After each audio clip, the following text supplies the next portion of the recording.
Aida, kan Royal kan dah keluar macam SNMG, STMG, Puki, Mak Romi, Busuk Hati, Puki, yang anjing. Kau tak tahu ke?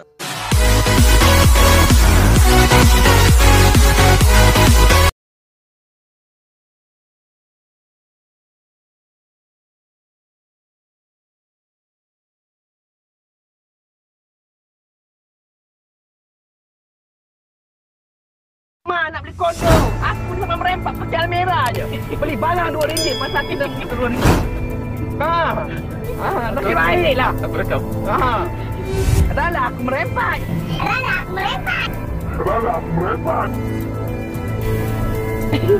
Tunggu kau punya 16 trilion. Mana 16 trilion kau ni? Tak payah bagi 16 trilion lah. Bagi 1.6 million cukup lah. Okay. Aku nak beli rumah ni. Aku rumah sewa. Flat lagi tu. Satu bilik lah tu. Satu bilik lah tu. Kau ni sial lah Romi. Kimak kau. Baju mak kau ni. Kau ni sial lah Romi. Kimak kau. Baju mak kau ni. Hai. Baik dah.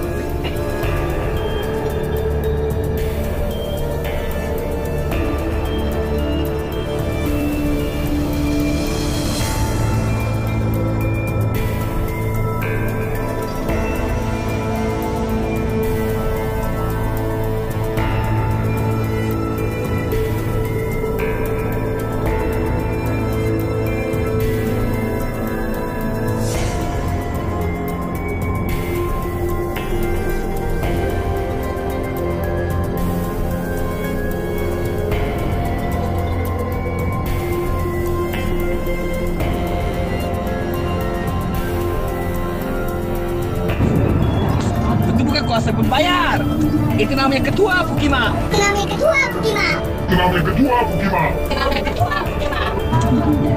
Cakap. Aku rakam. Cakap baik. Ketua Pukimak tu ni. Bukti aku dah telefon polis. Cakap. Tak apa, dia report kita arah lawyer yang sama ni balik.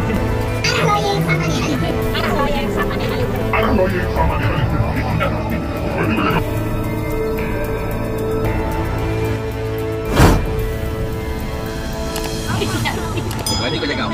Tak kira Ifran. Biar miskin je kau. Tak kira. Biar miskin. Biar tak berguna. Jadi hamba Romi. Dia miskin. Romi kaya. Kau berani kau cakap. Report polis. Tak. Bukti. Abi ada yang risau. Kau tak payah buat suara segar lah.